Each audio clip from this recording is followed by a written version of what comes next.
Bonjour. Bonjour. Bonjour à vous. Comment ça va? Aujourd'hui, on est avec un professionnel de la danse. Tout à fait. Et c'est avec Mazen qu'on est aujourd'hui. A.K.A. B-Boy Planet. Voilà. A.K.A. B-Boy Planet. Comment ça va? Mazen Planet. Voilà. Ça va très bien. Ça va? Ça va, merci. On va poser des petites questions. Vas-y, comment est-ce que tu as découvert la danse, le break? Est-ce que ça a commencé par le break tout de suite ou par la danse? Ça a commencé par le graphe. Ah, d'accord. Ouais. Assez jeune. J'étais au collège. Du coup, avec des amis, on avait fait un groupe de graffeurs. D'accord. Et ça a duré, on va dire, de mes 13 ans jusqu'à 15-16 ans. 16 ans. Ouais, 16 ans. Après, je suis tombé sur l'album 36 Chambers de Wu-Tang Clan. D'accord. Celui-là, je l'ai... Un classique. je l'ai tué. Cet album, je l'ai saigné, je l'ai vraiment... j'étais vraiment très attiré. Je venais pas d'un milieu hip-hop, j'avais pas des grands frères ou des cousins ou des potes qui étaient spécialement attirés par le hip-hop. C'était vraiment... ça me plaisait vraiment. La première fois que j'ai vu du break, voilà, moi c'était au club Dorothée. D'accord. La première fois, avec les Benebi, tourner sur la tête, faisait la coupole. C'était Daddy Kane, c'était des Belges, voilà. Ensuite, on avait vu des petits documentaires, dont un particulièrement qui m'avait marqué. Sur la 5, il y a eu un sacré documentaire sur le hip-hop, sur le rap, le graphe, le DJing. C'était là où on voyait DJ Qbert, il y avait les Rocksteady Crew, il y avait Run DMC, KRS-One, et moi j'avais enregistré. On va dire c'est vraiment mes premiers pas dans le break, c'était cette VHS et que je regardais beaucoup, j'essayais de comprendre comment ils font. Ces mecs-là, c'est incroyable. Mais c'est pas possible. Je me suis retrouvé dans un lycée, dans le 91, Savigny-sur-Orge, D'accord. lycée Monge. On avait appris la mort de Tupac au lycée. C'est là que tu vois, il y a qui fait partie du hip-hop. Bah oui. Voilà. Ah, tu voyais, Tupac, il est décédé, mais non. Ah, toi aussi, t'écoutes du rap, t'es dans le hip-hop, tu fais quoi, etc., etc. Et on s'était connectés entre nous. Et c'est là où, dans ma classe, il y avait un breaker. Du coup, c'était Rafik, D'accord. Evry, Épinette. Et voilà, il m'a proposé, si tu veux, nous, on s'entraîne le mercredi, le samedi, le dimanche. On a la maison de quartier des Épinettes, D'accord. la maison de quartier des Honnêtes. Et si tu veux, viens. Et c'est à partir de là que tout a commencé. Et ensuite, j'ai fait d'autres connexions. Ris-Orangis, la Réno. Il y avait aussi à Tismons, Osef, la salle de Michel Onomo, et Vigneux, où il y avait des anciens. Voilà, à Vigneux. Des anciens, entre guillemets, c'est-à-dire des gens plus âgés que nous. Du coup, ils devaient avoir peut-être 25 ans, 26 ans. Joubert et Vincent. Ils avaient une pédagogie. Grâce à eux, j'ai eu quand même des bonnes bases. Oui. Pour la coupole, notamment. Et en parallèle, tu as continué le graphe ou en fait... Non. Alors, D'accord. en fait, quand je suis devenu breaker, en fait, ça a été radical. Tout s'est arrêté. C'était ce qui me passionnait le plus, qui m'intéressait le plus. Et aussi, dans le graphe, j'ai eu des mauvaises expériences. Pour revenir sur le break, tu as dit que tu avais tout arrêté, du coup. À quel moment tu as eu l'assurance que tu pouvais faire des battles, par exemple, te déplacer puis faire des battles? Et même avant, comment est-ce que tu as entendu parler d'Eal? Alors, ça va surprendre certaines personnes qui verront cette vidéo, mais j'ai pas connu Léal directement. Je suis parti en vacances à Nice. D'accord. Je suis parti ça va vous paraître bizarre, moi j'ai entendu parler de Châtelet, Léal à Nice. MDR. D'accord. Voilà. C'est là-bas que j'ai rencontré... il y avait un DJ et son frère. Qu'est-ce qui te donnait l'envie de retourner danser? Est-ce que c'était de retrouver l'ambiance avec les gars ou juste l'adrénaline de s'entraîner, l'effort physique qui faisait que, en fait, quoi qu'il arrive, tu allais t'entraîner? Ni l'un ni l'autre. D'accord. Du coup, à Nice, il y a eu un épisode. Donc j'étais avec le DJ là, oui. Et son frère, qui faisait déjà un petit peu de rap, un peu de break, qui était plus âgé que moi. Ils avaient peut-être 10 ans de plus que moi.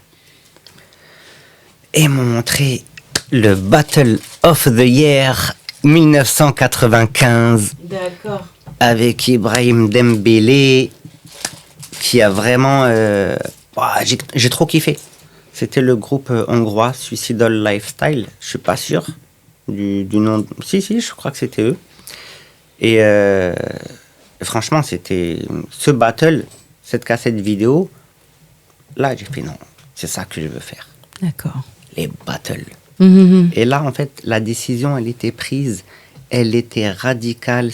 C'est bon. Donc, et donc, il t'a dit, ouais, il y a les halles.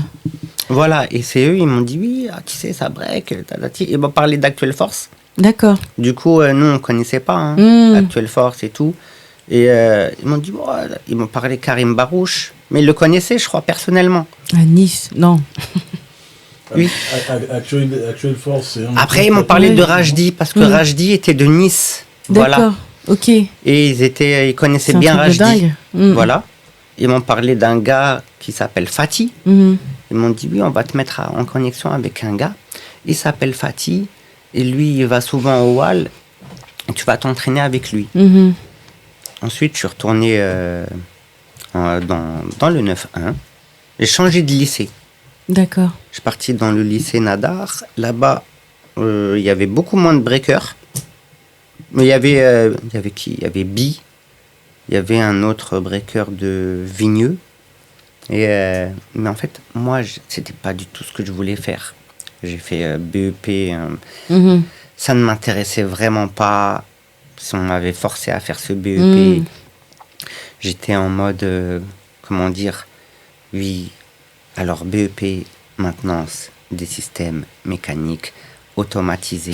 Je ne veux pas faire ma vie là-dedans. Je ne veux pas travailler dans ce domaine. On m'a forcé à faire ça. Ah, ma vie est foutue. Bon, allez, je vais faire du break à 100%. Et c'est ce que j'ai fait. Et je me suis entraîné au lycée. Et j'ai vite arrêté le lycée, d'ailleurs. J'ai arrêté.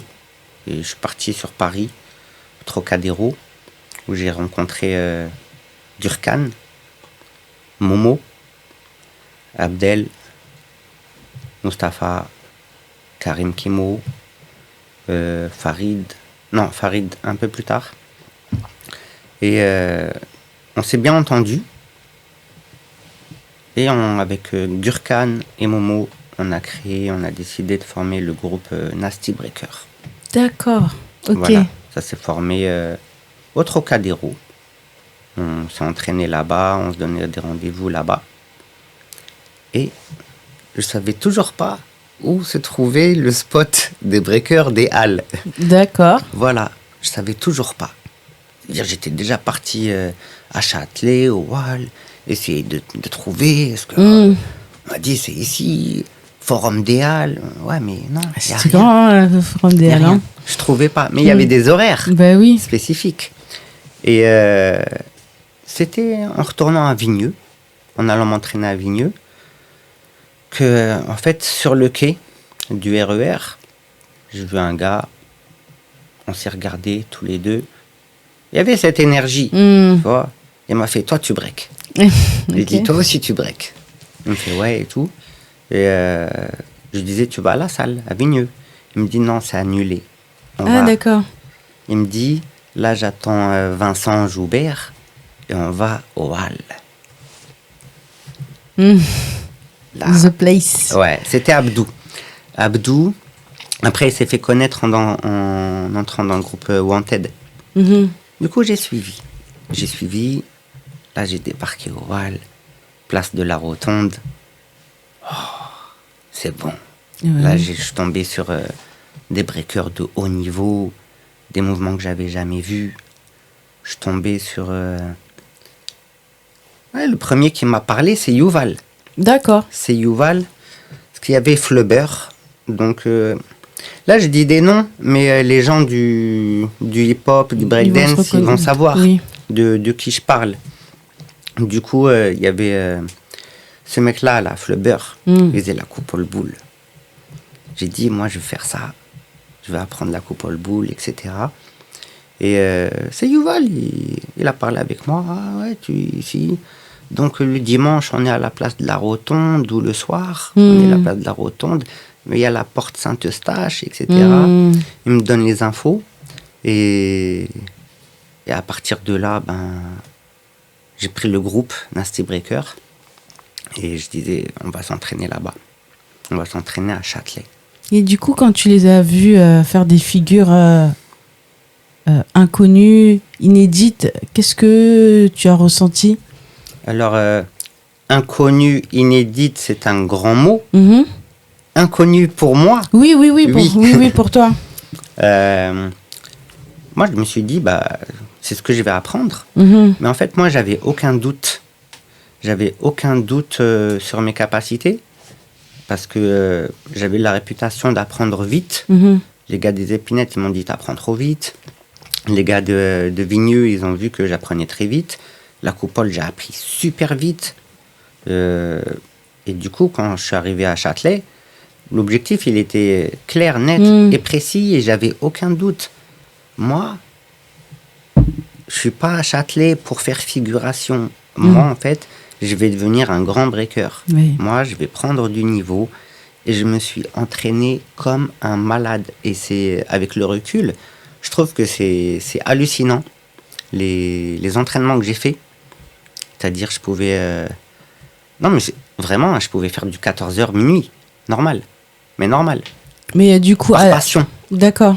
Sans fatigue, parce que tellement que j'aimais ce que je faisais, mais j'étais pas fatigué. Il y avait toujours l'énergie. On y va. Et l'objectif de tout faire. Et voilà, je me suis dit, comme Ibrahim Dembélé, là, moi, je vais faire pareil. Tu vois, Battle of the Year, je vais faire les battles. Et moi, en fait, j'avais cette optique. Moi, c'était les battles. J'avais pas spécialement envie de faire des compagnies, des créations ou autre chose. Mais moi, du coup, pendant les battles, il faut pouvoir se démarquer des autres et avoir des combinaisons. Comment est-ce que tu estimes, à l'époque, qu'il fallait être original ? De créer des figures, tes propres figures. Est-ce que c'était possible ? On était... déjà, on était encadrés. À Châtelet, il n'y avait pas n'importe qui. On peut dire tout ce qu'on veut, mais la crème du break, pour moi, la crème du break, c'était là-bas. C'était à Châtelet, où il y avait les meilleurs. Même si j'ai pas... au début, on n'a pas le même âge. Du coup, moi, au début, je parlais pas trop avec les anciens, je parlais avec les plus jeunes. T'es de quelle année ? Je suis né en 1980. D'accord. 80. Du coup, j'ai débarqué à Châtelet, je pense, en 97. Il y avait vraiment des gens qui avaient des bons conseils, qui avaient du vrai break, qui te donnaient des directives, des directions, des idées. Et en plus de ça, Châtelet, ce qui était formidable, c'est que c'était un spot de break qui était connu dans le monde. Du coup, tu peux débarquer à Châtelet et ok, il y a des mecs d'Île-de-France, il peut y avoir des Américains, il peut y avoir des Suisses, des Allemands. C'est-à-dire que les gens qu'on voyait dans les cassettes vidéo, tôt ou tard, on les voyait à Châtelet. Ouais. Que ce soit les Air Force Crew ou Rocksteady Crew ou Basel City Attack, Storm, les Flying Steps, etc. Ces gens-là venaient à Châtelet. Et beaucoup d'entre eux, ils n'étaient pas contre donner des conseils à un petit jeune. C'est ce que je me demandais. Je me disais, enfin, vu que je n'ai jamais j'ai pas eu la chance en fait d'être ou de voir ou de tomber sur un battle, enfin une réunion. Et je me disais, est-ce que à l'époque on se contente juste de participer, d'entrer, ensuite est-ce qu'il y a des petits groupes qui se mettent de côté et qui te disent non mais vas-y fais cette figure comme ça. Est-ce que c'était une salle en fait? Est-ce que tu l'as perçu comme mode d'apprentissage en allant aux halles aussi? Puisque là tu me dis qu'en fait ils te donnaient des conseils. C'était un lieu d'entraînement? Oui. D'accord. C'est-à-dire que pour moi c'était la meilleure école. D'accord. Puisque je suis désolé mais tu veux apprendre le popping, t'as Walid, t'as Fox, t'as Régis qui venait. T'avais Salah, t'avais les meilleurs. C'était vraiment les mecs qui faisaient partie des meilleurs du monde. En break, t'avais des Ibrahim, t'avais des Karim Barouche, t'avais il y avait du beau monde, quoi. D'accord. Qui venaient, il y avait des mecs qui n'avaient pas spécialement un nom connu, mais ils étaient spécialement forts. Du coup, t'apprenais de tout là-bas. Normalement, si tu es un breaker de Châtelet, et là, si tu es un breaker de Châtelet et que tu vois cette vidéo, tu sais très bien. Tu savais faire un minimum de phases, de power move. Les footwork, si c'était pas propre, tu te faisais charrier. Oui, bien sûr. C'était vraiment... Non, tu te faisais vraiment charrier. D'accord. Et tu dansais pas au milieu de la place de la rotonde. Tu allais t'entraîner sur les couloirs dans le côté. Ok. Tu vois les boutiques et tout, là. Etc. D'accord. T'es un breaker de Châtelet, tu sais faire du popping, tu sais faire du locking. C'est-à-dire que il y avait vraiment... pas tout le monde. Il y avait des gens qui... Moi, je donne pas de conseils. Moi, reste à ta place. Mais il y avait des gens qui nous ont vraiment donné des super bons conseils pour qu'on progresse. Du coup, tu parlais de battle, mais nous, en fait, on est la première génération à faire les battles. C'est-à-dire Nasty Breaker, qu'on a créé le groupe Nasty Breaker. Déjà, c'est un groupe de battle à la base. Et de street show. Parce qu'au Trocadéro, on faisait des spectacles de rue. Ce qui nous faisait de l'argent et de l'expérience et du plaisir, du kiff. L'argent, etc. comment ça? Après les chapeaux, des trucs comme ça, c'est ça? Non, à la base, on tournait même pas avec le chapeau. En fait, on s'entraînait au Trocadéro. D'accord. Mais pendant un moment, on s'est entraîné sans poser de chapeau. Oui. D'accord. C'est juste un jour, il y avait une fille, elle nous a dit franchement... Vous voyez, tout le monde vous regarde, ils sont là, mettez au moins un chapeau. On a mis un chapeau, on a vu que ça payait. Surtout quand t'es jeune, t'es mineur. C'est magnifique.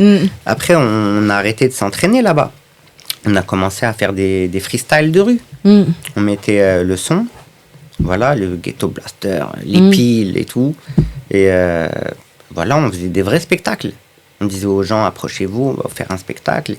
Et on faisait ça tous les week-ends, les mercredis et le week-end. S'il pleut pas, on était au Trocadéro. Et ensuite, pour les battles, il n'y avait pas vraiment de battle. Ça n'existait pas. Tu vois, quand je te dis Battle of the Year, etc. Mais tout ça, c'était en Allemagne. Mais en France, ça n'existait pas. En tout cas, moi, le premier battle que j'ai entendu parler, c'était au Blanc-Ménil. Organisé, tu veux dire? Oui. D'accord. Battle comme on connaît, c'est-à-dire, oui, certaines personnes vont vous dire, oui, si, il y avait des... Non, il y avait des défis ou des jams. Mais battle, comme nous, on connaît, avec des juges, des équipes qui vont s'affronter, quart de finale, demi-finale, finale, etc., avec un speaker, etc. Il n'y avait pas. J'ai vu ça en 97, la première fois. Après Karim Barouche, il dit que les premiers battles, c'était en 96. Mais après, fallait en entendre parler, hein, déjà. Fallait en entendre parler. Nous, on a entendu parler du battle de Blanc-Ménil. C'était notre tout premier battle. On est parti, on a fait, ça s'est bien passé, on a gagné et surtout on a kiffé cette adrénaline. Ouais. On était des vrais compétiteurs. Après, on a fait 2-3 autres battles et on a appris qu'il y avait un battle à Brest. Ah ouais.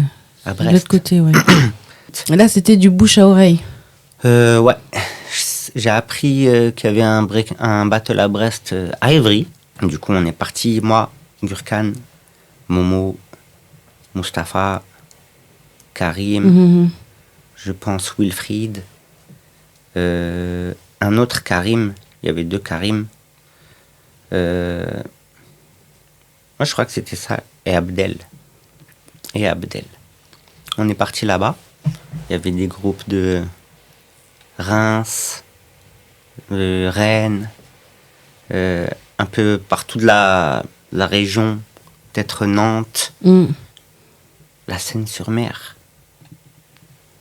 Le groupe de la Seine-sur-Mer avec Kamel, qui est... je crois qu'en ce moment, il a la FFD. Ça doit être le référent de la région de Toulon, qui était lui aussi. Il a fait partie des premiers compétiteurs. Voilà, leur groupe.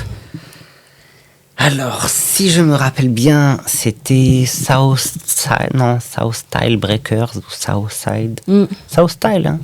Je crois que c'était Southstyle Breakers. Du coup, on les a rencontrés dans plusieurs événements. Parce qu'après Brest, on a fait plein d'autres battles. On a fait Rennes, on a fait Marseille, on a fait Bordeaux, on a fait Lannion, on a fait des villes, je sais même pas ça se trouve où. Mais on allait vraiment... on voulait représenter Paris, Île-de-France. On était le groupe de jeunes à représenter l'Île-de-France. Southstyle, c'était le groupe de jeunes à représenter justement la région toulonnaise, le sud de la France, etc., etc. Et on arrivait souvent en finale contre eux. En général, nous, en fait, on a gagné beaucoup. Enfin, en province, on avait tout gagné à cette époque-là. 97, 98.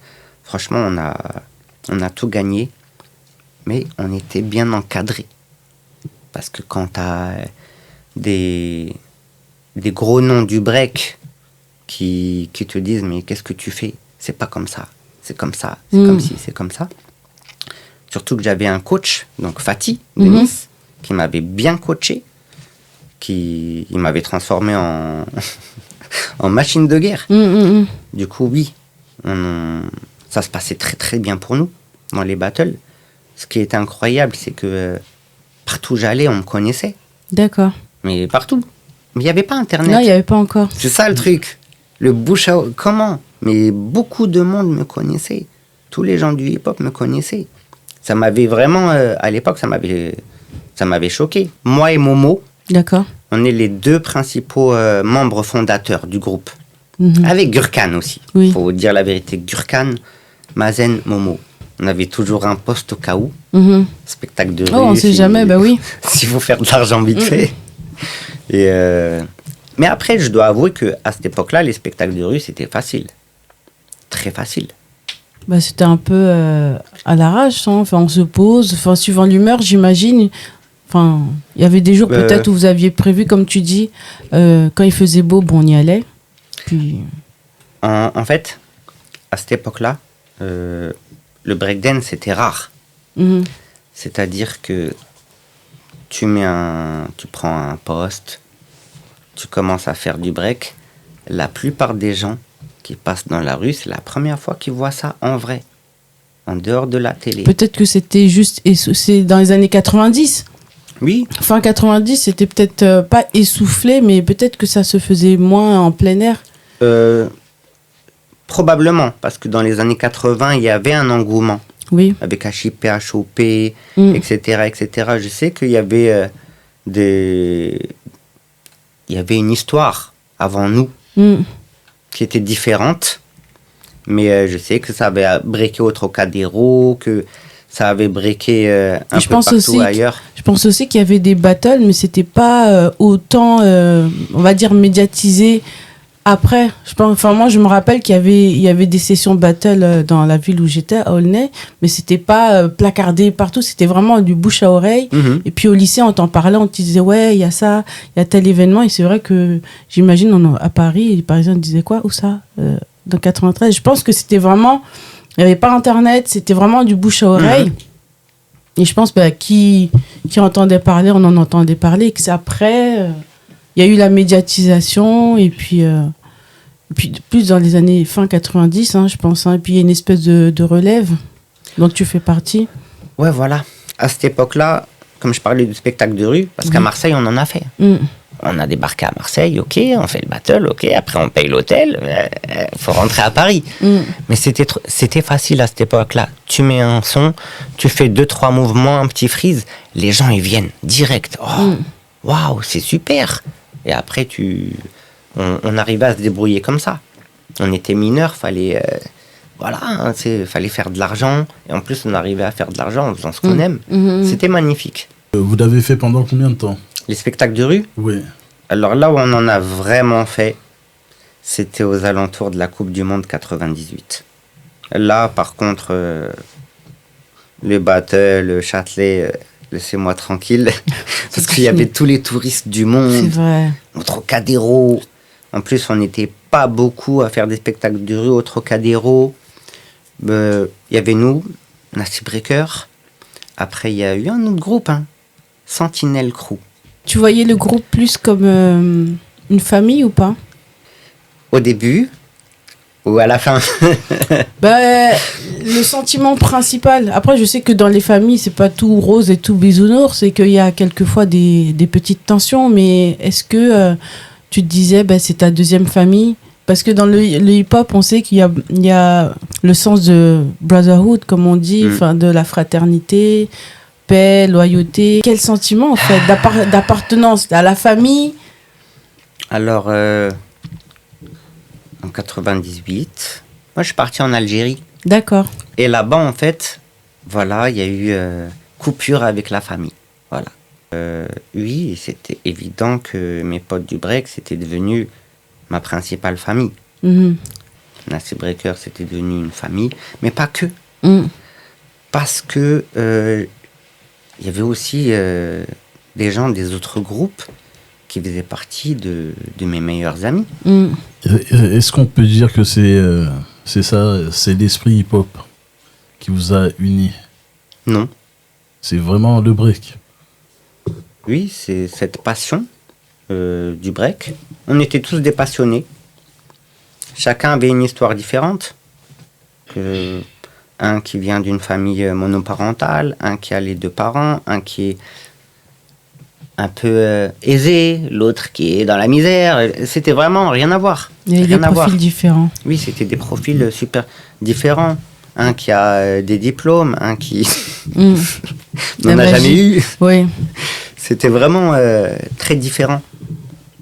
Là, est-ce que tu as professionnalisé le break? Est-ce que tu as vécu du break? Tout à l'heure, tu disais que tu ne voulais pas être dans les compagnies, mais est-ce que tu as réussi à trouver une autre voie pour vivre financièrement de ça?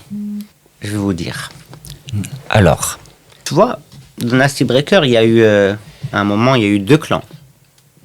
Les membres fondateurs et un autre clan. Nous, les membres fondateurs, on a fait de l'argent, vraiment un spectacle de rue. On a été contactés pour faire des shows dans des événements. Mais professionnellement parlant, au début, nous, on n'y croyait pas. Surtout moi. Tu m'aurais dit qu'un jour, je gagnerais ma vie en faisant du break. Franchement, je n'y croyais pas du tout. Rien du tout. On faisait des battles, on gagnait les battles. Oui. Voilà. J'ai gagné plein de t-shirts. Oui. Il n'y avait pas de money price. J'ai pas envie de paraître arrogant. Quand les battles ont commencé, le nom qui sortait le plus souvent, si vous êtes des breakers jeunes, demandez à vos anciens. Demandez aux quarantenaires. Du coup, les premiers noms des battles, c'était des noms comme Mazen. Faut dire la vérité, Kamel de la Seine-sur-Mer, il a charbonné. Voilà. Oui. Donc nous, on faisait les battles, il n'y avait pas d'argent, il n'y avait pas de défraiement. On a eu, Première opportunité, c'était le film Le Défi, avec Biancali.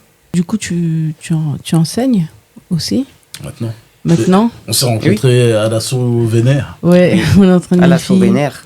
Et comment fonctionne ta pédagogie par rapport à l'enfant? Et l'enseignement tout court, bon, ça a commencé il y a longtemps déjà. Alors là, faire un petit topo de Châtelet.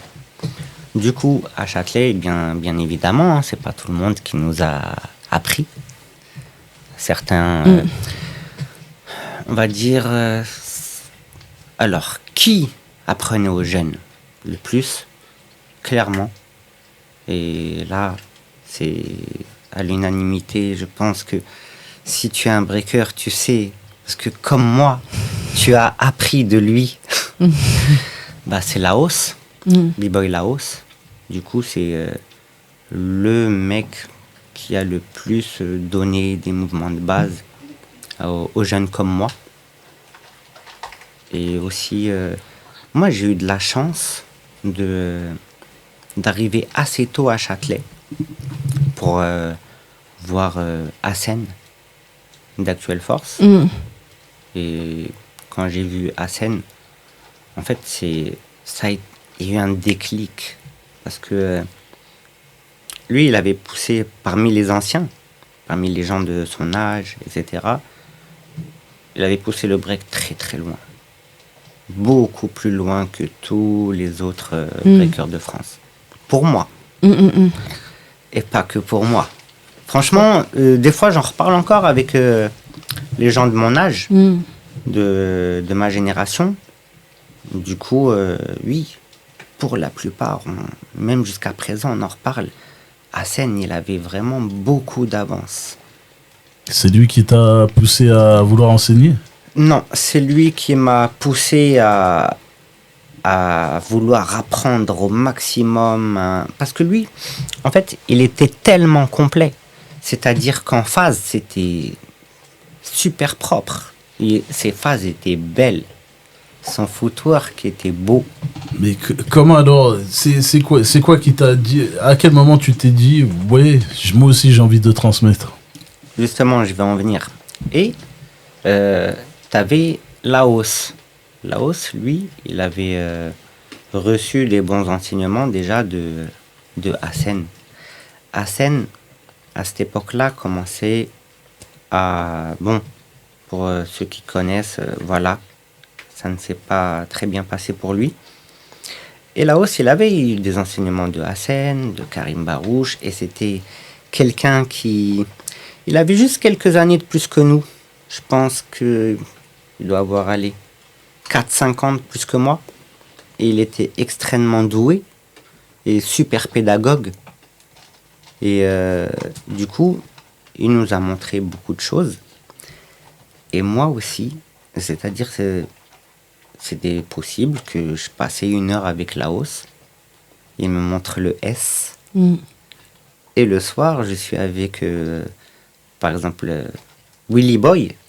J'ai transmis beaucoup à un gars qui s'appelait Willy Boy, Dev Dogs, et je vais lui montrer le S que j'ai appris. Peut-être, ça fait 1 jour, 2 jours, et j'apprenais mieux en transmettant. Quand tu apprends un mouvement et que juste après tu l'expliques à quelqu'un, tu le comprends encore mieux.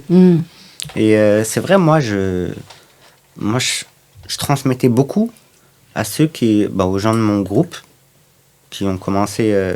Tous les Nasty Breakers n'ont pas été breakers dès le début. Par exemple, Karim, à la base, c'était un spectateur. Et Karim qui Barouche? Non, Karim Kimo. Ok. Qui, à la base, c'était un spectateur. Il venait nous voir faire des spectacles de rue. On s'est liés d'amitié avec lui. Il a pris le break avec nous, le Nasty Breaker. Du coup, moi déjà, j'apprenais aux gens de mon âge qui n'avaient pas eu l'opportunité d'apprendre des vraies bases. Et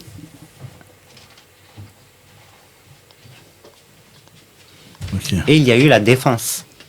C'est-à-dire que là, on a eu un deuxième terre-terre, un deuxième spot. Il y avait Châtelet, place Carré, place de la Rotonde ou Saint-Eustache. Et il y a eu l'Arche de la Défense. Parce qu'il y a eu 2 défenses. Beaucoup de breakers connaissent la place de la Coupole, mais à la base, c'était l'Arche. On était sous l'Arche de la Défense. Ça s'appelait le foyer de l'Arche. Là-bas, il y avait principalement les jeunes du 78, du 92 et du secteur de là-bas, avec qui on s'entendait très bien. Du coup, la Défense, on va dire, c'était en 99. Nasty Breaker, on avait bien fait résonner le nom Nasty Breaker dans le monde des battles. On était respectés et on était appréciés, surtout. On était appréciés. Comme je t'avais dit, nous, les jeunes de cette époque-là, entre nous, on s'entendait vraiment super bien. Et du coup, oui, à la Défense, je montrais des bases que j'avais appris à Châtelet, à des gens comme Willy Boy, des gens comme Massamba, que tu connais. Massamba. Une grande dédicace. Saucix, dédicace. Saucix qui... Après, il a fait une longue carrière, que beaucoup sous-estiment, mais il connaît beaucoup de choses. Il connaît beaucoup. Il y avait Adil, carrière sur scène. Mais en fait, il y avait plein de jeunes à qui j'apprenais. Et ces mêmes jeunes à qui j'ai appris, plus tard, ils ont complété leur formation avec Laos. Parce que, en fait, moi, je vais te dire que le breaker le plus humble de tous les breakers, c'est Laos. C'est ce mec-là. On parle de French Touch, tu vois, la touche française. Mais qui a appris ça aux jeunes? Mais c'est Laos. Créteil Style. Du coup, c'est... Alors, il a transmis au Nasty Breaker. Il a transmis aux jeunes de Créteil. Il a transmis aux Dev Dogs. Il a transmis à, je pense, tous les groupes de notre génération, de maintenant aussi. Jusqu'à présent, et là en ce moment il est au Canada. Jusqu'à présent, il donne des conseils aux gens du monde entier. C'est quelqu'un qui a vraiment... En fait, il a toujours été là. Il a toujours eu un grand niveau, une grande humilité, une carrière bien remplie. Il a fait plein de choses. On ne parle pas beaucoup de lui. Je ne sais pas pourquoi. Normalement, c'est une grande légende française. Faut dire la vérité. Qui était plus fort que Laos en footwork, en passe-passe, en fluidité, en construction? Donc vous le savez, personne. C'est ce Laos qui t'a influencé à vouloir transmettre. Ouais. Oui. Et tu vois, comme je t'ai dit, il avait une pédagogie. C'est pour ça que j'ai une pédagogie aussi. Il y a des gens, je te dis la vérité, il y a des gens, ils t'expliquent un mouvement, tu comprends rien. Il y a des gens, ils vont t'expliquer comment faire tel ou tel mouvement, tu comprends rien. Mais est-ce que c'est pas aussi dans le but que chacun ait son originalité dans l'exécution du mouvement? Est-ce que t'as pas peur que... Est-ce que la transmission, un des défauts de la transmission ne serait pas de créer des clones? Non. Non? Non. Et c'est quoi alors pour toi qu'est-ce qui fait l'originalité d'un danseur? C'est le fait d'être soi-même. Bien sûr, il y aura toujours des clones. Il y aura toujours des gens, ils vont regarder quelqu'un faire quelque chose, ils vont le faire exactement de la même façon, avec la même attitude, la même posture. Non, ils ne sont pas eux-mêmes. J'enseigne à ta fille. Je vais lui apprendre... Les deux même, les deux dernières. Tes deux filles. Oui. Mais tu verras, je vais leur apprendre le 3 temps. Elles n'auront pas le même. Déjà parce que je vais les laisser avoir un 3 temps chacun à sa manière. Et ça ne sera pas le même. Pourtant, ça sera exactement les mêmes explications. Après, selon, tu sais, le poids, la taille, selon plein de choses, j'explique pas tout à fait de la même façon. Là, ton expérience, quand tu enseignes aux plus jeunes, par rapport à ceux qui sont plus âgés, qu'as-tu gagné dans l'enseignement? Quelles sont les richesses que tu puises dans le fait de pouvoir transmettre? Alors, je vais parler de Willy Boy. Donc Willy Boy, c'est... Revenons dans un contexte. Donc, on avait Châtelet pour s'entraîner. C'était juste avant la défense. On a eu une dame qui s'appelait Fatih Koumba. Fatih Koumba dirigeait le centre des amandiers, centre d'animation des amandiers à Ménilmontant. Et là-bas, on s'est retrouvé avec certains membres de Nasty Breaker, moi, Gurkhan, Olivier, Boy Devil, et des petits. Les petits, c'était Willy Boy, Gassama, Hiro, Rudy, des jeunes. Il y avait des Radji. C'est des Radji qui nous a ramenés là-bas. C'est des Radji aussi qui nous a ramenés à la défense. Du coup, là-bas, j'ai formé Willy Boy. Et on va dire, je lui ai donné des bases, je l'ai coaché, un petit peu comme Fatih m'avait coaché à Châtelet. Il y a une différence entre le coaching et la transmission. Laos me montrait des bases. Fatih, travaille, entraîne-toi, le cercle n'est pas parfait, etc., etc. Et ce mec-là, Willy Boy, sa progression, elle a été fulgurante. Même moi, j'ai été choqué. Je vous dis la vérité, même moi, j'ai été choqué. Sa progression, elle a été fulgurante. Sa progression est le résultat de tout ce que je lui ai transmis, que Olivier aussi lui a transmis, Gurkhan aussi lui a transmis. Il y avait un plaisir. Je me suis senti utile, tu vois. Ah, regarde, j'ai donné les bons trucs, la bonne direction pour faire de lui ça. Du coup, ça donne une satisfaction. Et c'est très important pour quelqu'un de se sentir utile, je pense.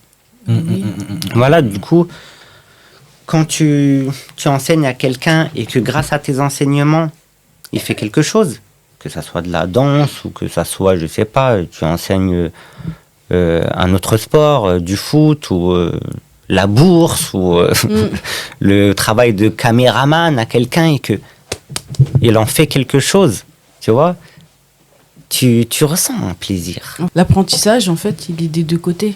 Oui.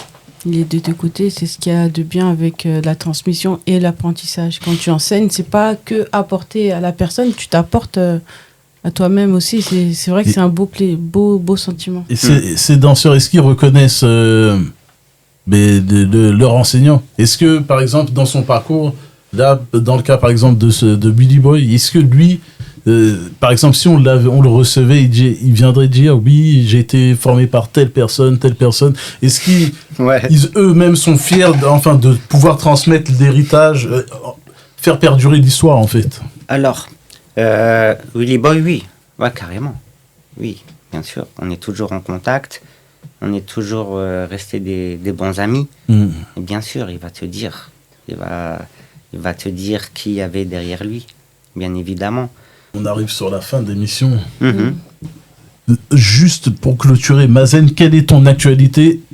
Où c'est qu'on peut te retrouver? Quels sont les projets à venir? Alors, mon actualité en ce moment, je donne des cours à la Sauvénère, du coup à Aulnay. On mettra les coordonnées qui apparaîtront chez vous. Pour les enfants, c'est surtout pour les enfants. Du coup, je suis totalement épanoui. J'aime beaucoup transmettre aux enfants. Et je ne savais pas que j'aimais transmettre aux enfants. Et ça cartonne. Oui, ça cartonne de ouf. Oui. Moi, je suis heureux. Les enfants, ils sont heureux. Les parents, ils sont heureux. Je m'entends avec tout le monde. Du coup, franchement, je suis super épanoui dans ce domaine. Restez connectés. Chaîne YouTube, Instagram, Facebook. Voilà. Et puis, on se dit à bientôt. À très bientôt.